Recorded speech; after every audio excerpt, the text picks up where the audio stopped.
Peace be with you everyone and welcome to my channel. My name is Trevor. Really grateful to have you here today.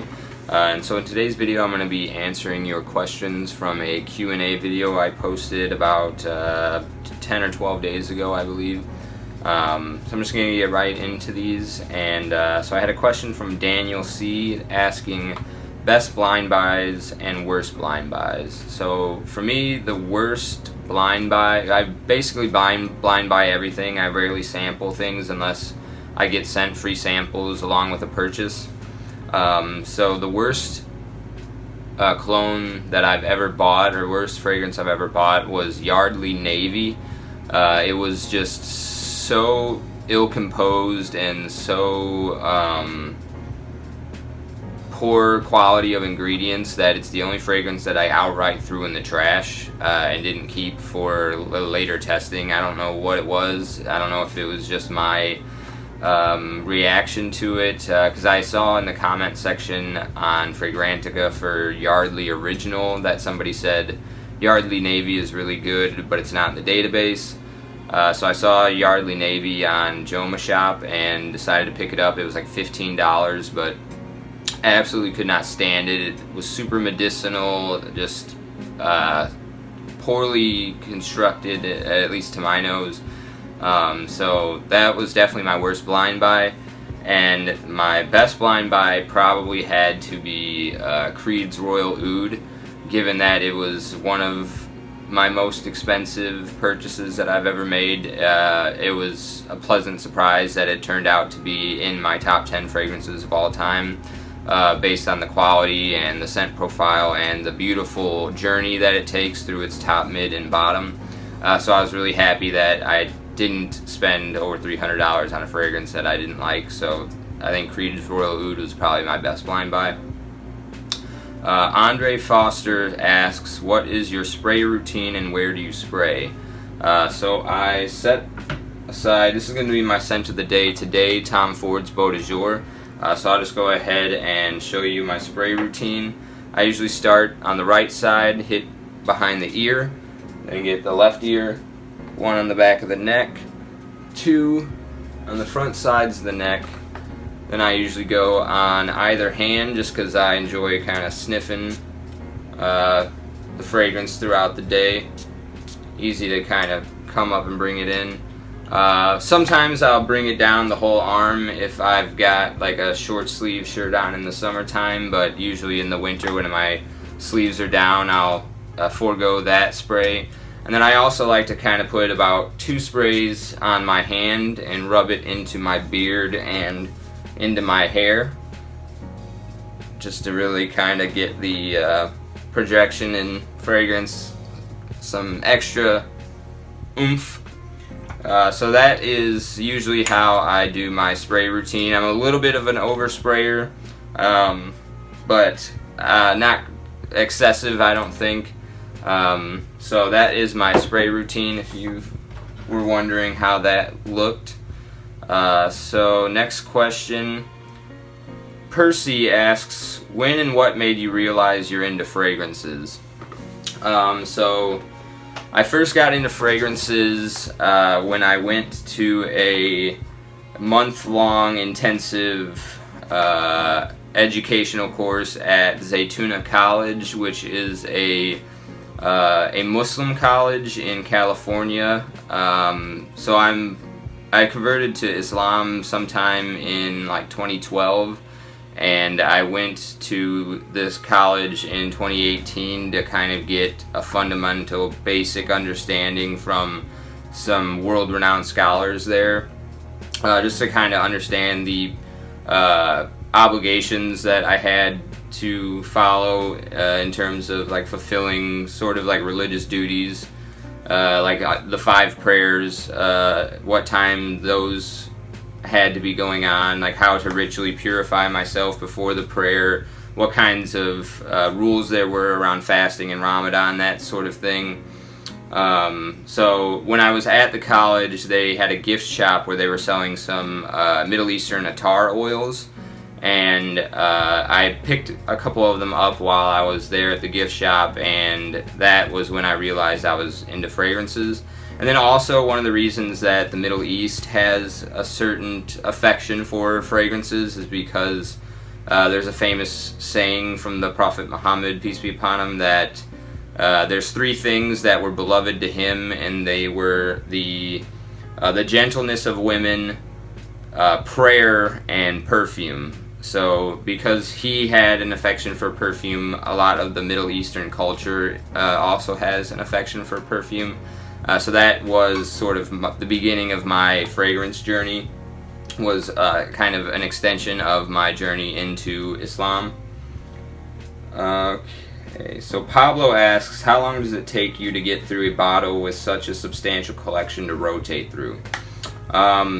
Truthfully, I could probably blow through a bottle that I really enjoy in about 4 months, but I tend to want to conserve the fragrances that I really like and keep them around for longer, so I will reach for something other than my top favorites, just so that way I don't have to repurchase, let's say, a bottle of Creed Royal Oud. So I want to say it would probably take me about 4 months to get through a bottle if I was reaching for it every time I wanted to reach for it. But right now, I think the last time I actually went through a full bottle was a bottle of Versace The Dreamer, and that was almost a year ago. So yeah, it's been over almost a year since I've actually gone through an entire bottle. So I couldn't give you an exact answer because it actually hasn't happened in practice yet, but I would say it would probably take me about 4 months if I reached for a fragrance every time that I was inspired to do so and didn't second guess myself because I wanted to conserve the bottle. So Lady Cleo asks, I'd like to know if you've had any funny or embarrassing reactions to fragrance you're wearing. And have you ever had any funny or embarrassing reactions to fragrances others are wearing? Well, like I said, when I first put on Yardley Navy, I just immediately, that was the only like real scrubber that I had to throw out right away. Other than that, there's been a few times where I've oversprayed and gotten some comments from coworkers about just smelling too pungent. That happened once with Versace Dylan Blue and then once with Aramis's Havana. Other than that, I don't think I've ever had a negative reaction to fragrances that other people are wearing. I do have one friend who's also into fragrances. He's also a Muslim, but he was also a convert, so he wasn't like born into the religion, and he wears fragrances a lot and he does a lot of layering, but I've never encountered a layer that he's put on that was offensive to me in any sense. So yeah, I wouldn't say there's anything that's too funny or embarrassing, other than I was a bit embarrassed to be told that I oversprayed a couple of times. Jane asks, are there any fragrances or even fragrance notes that negatively affect you, for instance, that make you sneeze or give you headaches? How does it feel to be so close to 500 subs so soon after starting your channel? So fragrance notes, I think cinnamon, it doesn't make me sneeze or give me headaches or anything, but if you go back and watch my full review on Jaipur Om, you can kind of see my neck has a little bit of like a red tinge on it, so like usually the note of cinnamon will kind of make my skin break out a little bit, but nothing too harsh. And then there's also, like I said, when I went to Zaytuna College and got some attar oils, there's a really beautiful attar oil. Let me see, I've actually got a little bit on my shelf over here.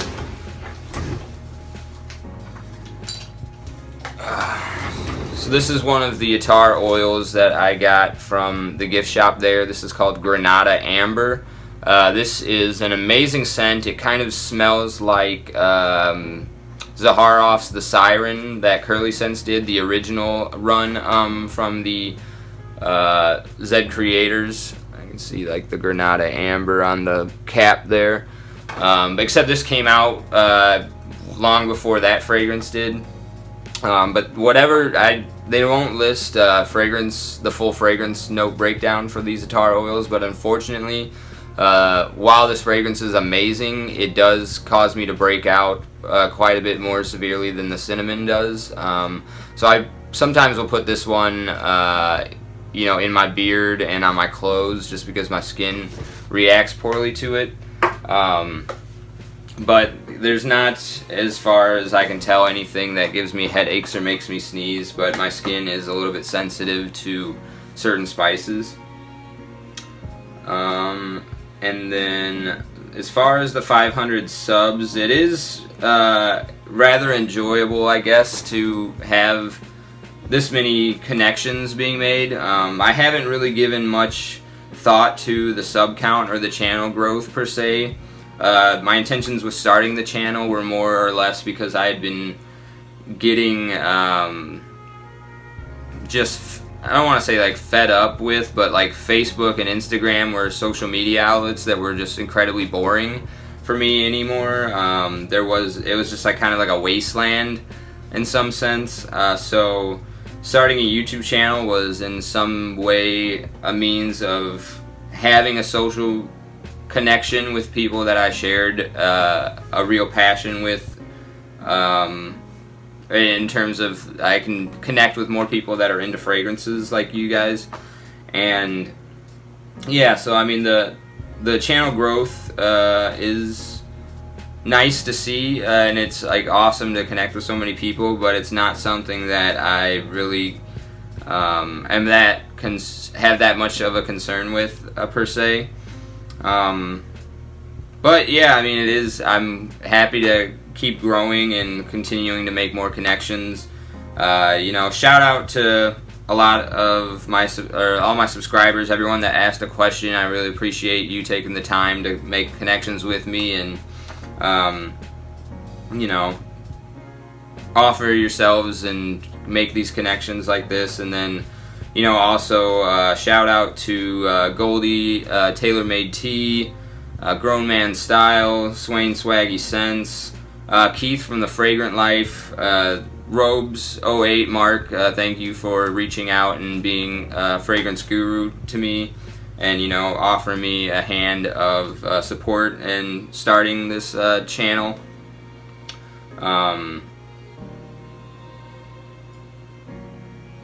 Yeah, it's been really great pleasure just to make these kind of connections with the other fragrance channels as well. I feel like a lot of the people that I've had strong connections with in terms of the other content creators are people that also have a strong relationship with God. So, my heart goes out to you guys, especially Grown Man. I see you struggling, but also like putting yourself out there and providing some really great, beautiful content. And I love his top shelf, middle shelf, bottom shelf series. If you haven't seen that, go check that out. So next question from Liam, and that is, let's say you come home to a funny smell. How much would it annoy you? How would you go about locating the source?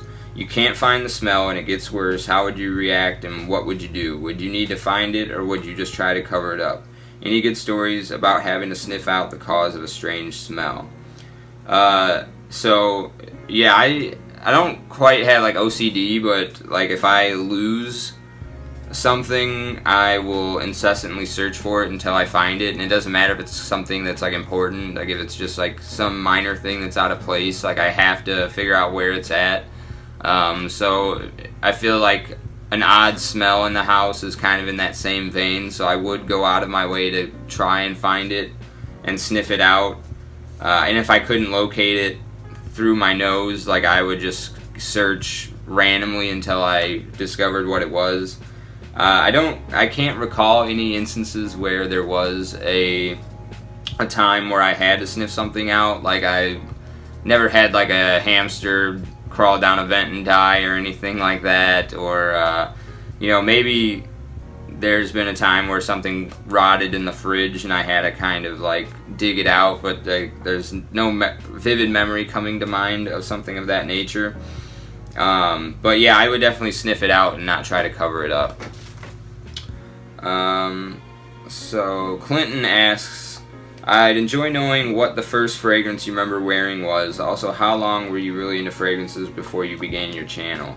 So I feel like, you know, I wore some Axe body sprays when I was in like junior high, but I never really wore real fragrances until this one, Granada Amber, like when I went to that college, Zaytuna College, and got this from their gift shop. This is from an Etsy brand called Tarif Attar, but they sell on Etsy. They have their own website, and they were also selling in the gift shop at the college. This is Granada Amber and was basically like my first, you know, signature scent, I guess you could say. But they also have some of my other favorites from this house are, they have a beautiful red musk, a honey oud, a white musk that's a really nice soapy fragrance, and Golden Sands, which smells like a little bit better version of Mercedes Club Men Black. So yeah, this was definitely more or less the first fragrance that I really wore. And so that was back in 2018. So I'd basically been into fragrances for about 4 years now before starting the channel. And I didn't really start getting into spray colognes until, like, you know, I'd been buying a lot of these Attar oils and burning through them. And then, you know, just because of my purchase history, I think the YouTube algorithms pumped Jeremy out to me, and then he was sort of my entry point into the YouTube community. And I think the very first fragrance, like spray fragrance that I bought, was Mugler Pure Tonka, and then like Mugler Pure Malt, Acqua di Gio Profumo, and Guerlain L'Homme Ideal Eau de Parfum, all on Jeremy's recommendation. And so those were kind of like my very first fragrances, the non-Attar oils. Outside of fragrances, what's the worst smell you've experienced? Are there any weird smells you really like? My dad used to work at like a fiberglass factory, and I remember that there's like a smell associated with that industrial like waste kind of that was at that factory that was like pretty it smelled like rotten fruit wrapped in fecal matter in some sense. At least that's like how my memory is back when I was like a 4 or 5 year old little kid. And then as far as weird smells that I really like, can't think of any off the top of my head per se. I mean, I do like some skanky ouds, because like when I first got into Attar oils back in 2018 when I was at Zaytuna College, other than Tarif Attar, there's also an oud Attar website that I ordered some Attars from called Oudimentary. And so like my entry point into the fragrance world was kind of with Middle Easterns and ouds. So that was like where I started out with, and so some of the skankier ouds I kind of rather enjoy because that was sort of where I first got into fragrances at, even though it's kind of inverted for most people's fragrance journey. But yeah, I think those are probably the only weird smells, I guess, that I would say that I like. So Mark Park asks, have you done a My Favorite Oud Fragrances video? Well, you know, like I said, I haven't done that yet, but I'd be interested in doing one and kind of mentioning some of the Attar oils that I've gotten. I've also gotten Royal Oud from Arabian Oud. That's like got a really strong Cambodian oud, thick oil concentration in there that I'm sure would go on that list. I don't know if I have too many, like I don't know if I could do a top 10 oud video just yet, but it's definitely something I'd be looking forward to doing in the future.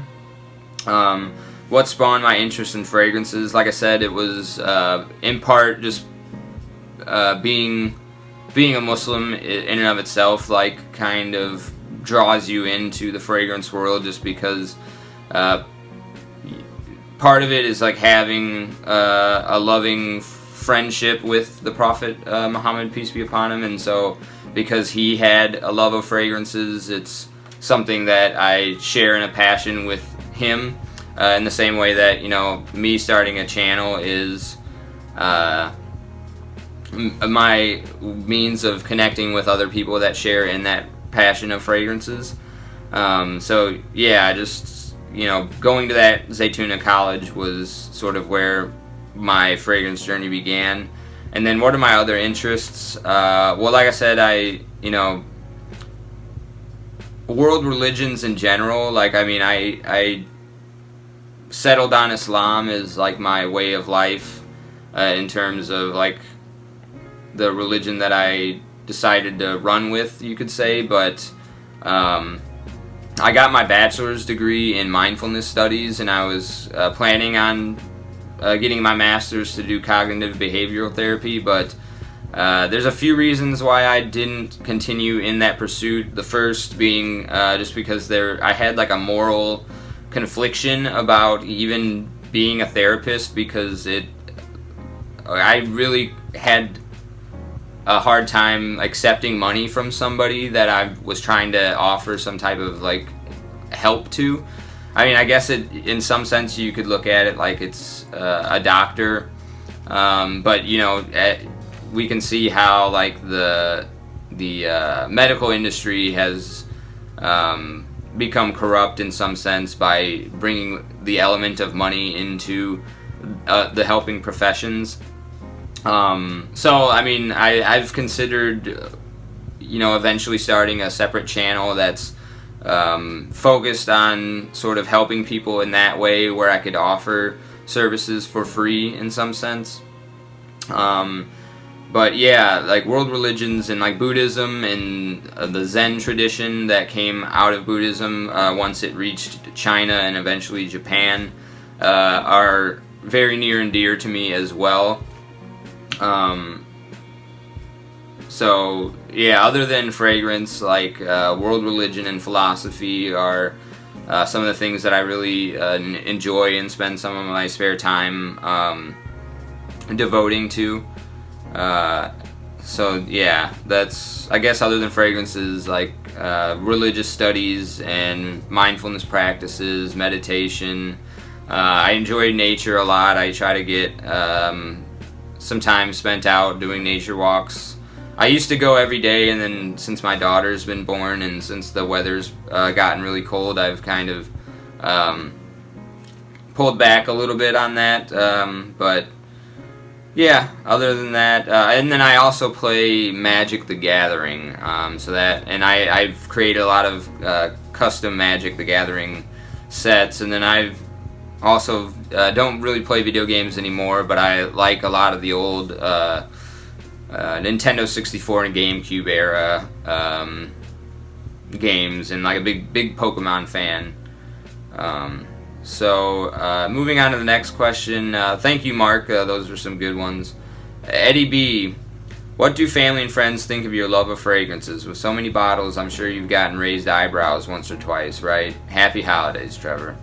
Yeah, I mean, I think the biggest eyebrows are just like my mom is concerned about how much money I'm spending, because me and my wife live like one county over, like about a 15-minute drive from my parents' house, but I usually have my fragrances sent to my parents' house because the tax bracket for the city I'm in and the township that my parents are in, I pay slightly less taxes to have it shipped to my parents. So she sees all the boxes coming in, and she's like, you should be spending this money on your daughter and your you know, taking care of your family. So like that's sort of the biggest eyebrow raise that I get, just in terms of like economics.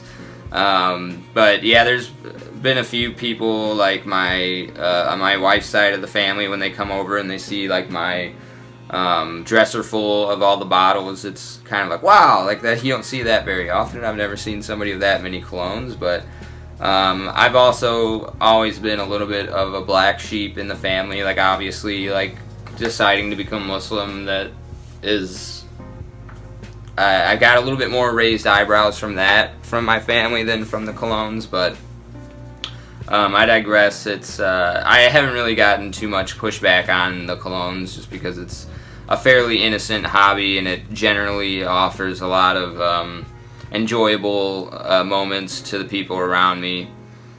That, my mom's like very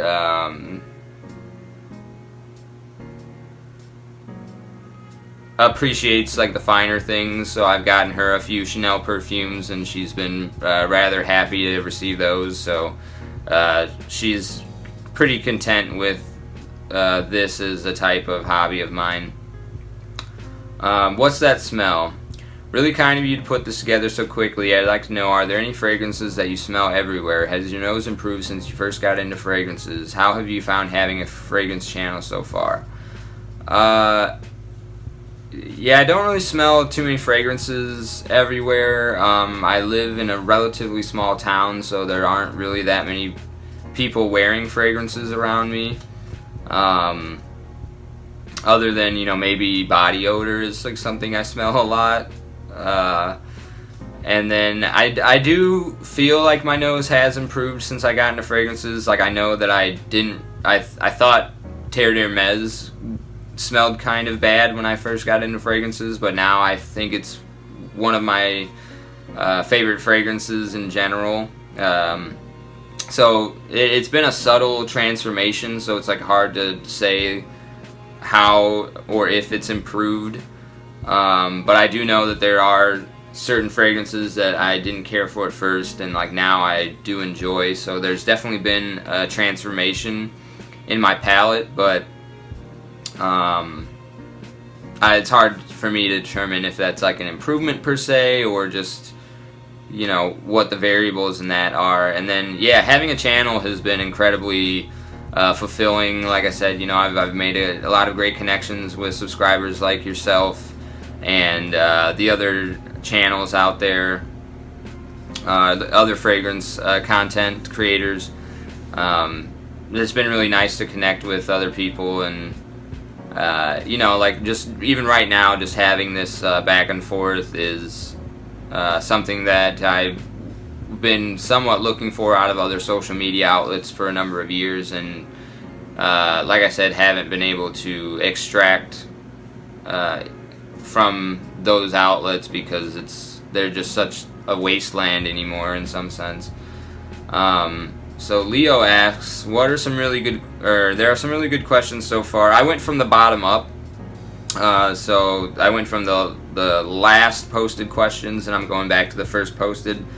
So Leo asks, there's some really good questions so far. You're probably going to have to do a 3-hour video answering them. This is definitely going to be my longest video. It's probably going to be close to 40 minutes. My question is, what is your wife's favorite fragrance on you? Have you done any courses in perfumery, and would you be interested in creating a fragrance someday? So I think my wife's favorite fragrance on me is the original Prada L'Homme.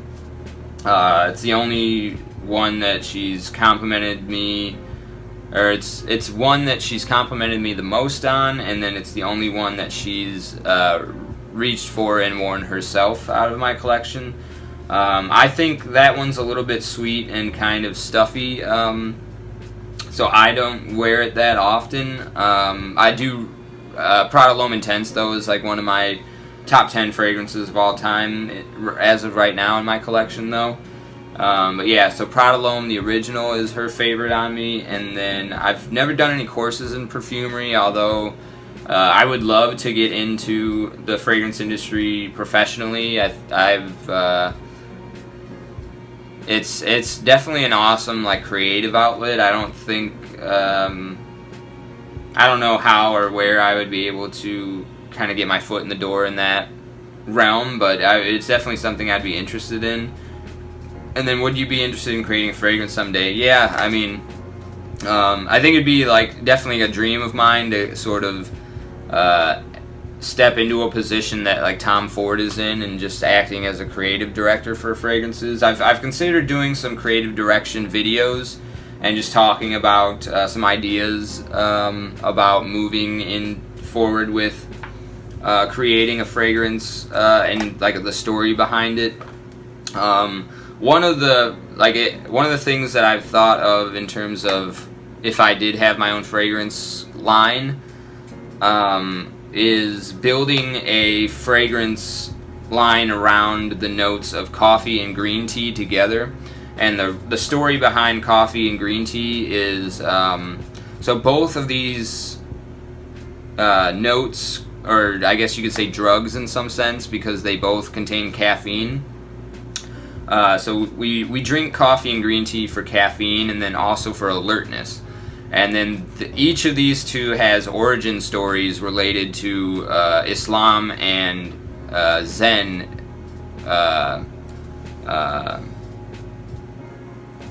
What's the word? How do I want to phrase this?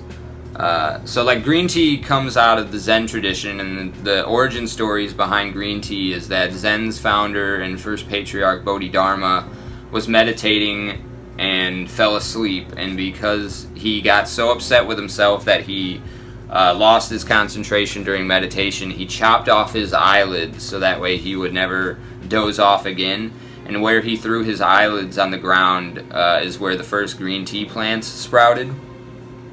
And so practitioners of Zen thereafter would drink green tea in order to wake themselves up and stay alert for meditation. And then coffee has its origin stories, I think out of like Yemen, and there was a man traveling and he was about to collapse from exhaustion, and so he I think maybe fell asleep and had a dream, and an angel came to him in the dream and said to well, one narration has the dream with the angel, the other one talks about him seeing a handful of birds eating some berries off of a tree, and that they were particularly energetic after eating the berries. And then the angel in the dream told him to take the berries and put them into hot water and boil it, and then drink the outcome of the boiled berries, and that was how we got coffee. And then part of the reason why Europe drinks tea and has tea time is because they, during the Crusades, had such an opposition to Islam and the Muslim culture that they deemed coffee the Muslim drink and decided that they weren't going to drink it, and that's why they stuck with black tea. So a little interesting story there on that, but so like coffee and green tea and caffeine in general sort of have origin stories about, and then like so Muslims would drink coffee to stay awake at night and do night prayers, because that's like an important aspect of their spiritual practice, or like my spiritual practice as well. So yeah, like caffeine and green tea and coffee, they have their origin stories in spiritual traditions, and so if I were to make a fragrance line, I would take both of those, coffee and green tea, and use that to build a fragrance around. So that was kind of like the story behind whatever fragrance I would ever get into if I were to go take something in a creative direction. At least one of them, one of the creative directions for a fragrance. So that is Leo. Hopefully I answered your question there. I'm kind of stumbling over my words a little bit. Okay, and then so last question from Lucille. Lucille, appreciate seeing you. I know you've been around since the early days of the channel, so really glad to connect with you and all the other subscribers, and thank you all for asking your questions. So in your videos you always come across in such a calm and positive way. What are your tips for living a happy and fulfilled life? Thanks for doing one of these. Well, first of all, I get to curate the what you see of me, so you know, like there is some element of you only seeing a certain side of me. Like I am somewhat of an impatient person. I lose my cool sometimes. So I'm definitely I may have a cool and calm side, but I do have some hot and turbulent side to me as well. But yeah, like I said, I got my bachelor's degree in mindfulness studies, and I have like a strong spiritual practice, and I've devoted a lot of time to studying particularly the Zen tradition, and then I'm a practicing Muslim, so I think that having a spiritual practice is important. But other than that, there's like a few, if I had to give some advice, and like I said, I'm been considering starting a separate channel related to that topic, and not about fragrance, but I do have 8 sort of common knowledge phrases that I try to live by, and that is try to use my time wisely, catch my breath. So I think it's important to devote time to rest and prioritize rest. Get a good night's sleep, and don't burn the candle at both ends per se. Get out of the gutter, so just try to not have dirty thoughts or dirty speech. Try to avoid cussing. Take care of my hygiene, and get out of the gutter in that sense physically. So use your time wisely, catch your breath, get out of the gutter, watch your tongue. So I try to not say things that are going to get me in trouble, and avoid speaking poorly about other people behind their back. Come to your senses, so just try to avoid getting angry, and well, maybe not avoid getting angry, but just come to my senses and kind of use anger in a way that is not destructive, and where appropriate, and try not to fly off the handle. And then also just come to your senses in a sense of being present, and not getting lost in what's going to be happening tomorrow, or lamenting on what has happened in the past, but being in the present moment, getting back to that mindfulness. So come to your senses. Lend a hand. So I try to engage in charity and volunteer work every once in a while, because just doing that I think does a lot for a person's sense of self-worth and self-esteem. And it's very hard to come home and tell yourself that you're a piece of crap if you're doing something that's actively helping somebody, even if it's just like finding somebody at the edge of a highway, like panhandling, just like trying your best to make sure that you've got a little bit of something to offer those people. So yeah, use your time wisely, catch your breath, get out of the gutter, watch your tongue, come to your senses, lend a hand, keep your chin up, and try to keep a positive attitude and a vision of optimism. And when times are tough, know that this too shall pass, is that sort of phrase, and just know that nothing lasts forever, even bad times. So keep your chin up, and then walk the walk, sort of in the sense of like acting upon all of these other ideals or like phrases that I have, like taking action on these and not just subscribing to them as like an ideology per se. And then also actually just physically walking and spending some time moving my body, and maybe not exercising in terms of like pumping weights, but just spending some time getting up and walking, I think does a lot to de-stress the body. So those are the 8 phrases or idioms that I've sort of adopted and taken out of like the common knowledge pool and tried to live my life by.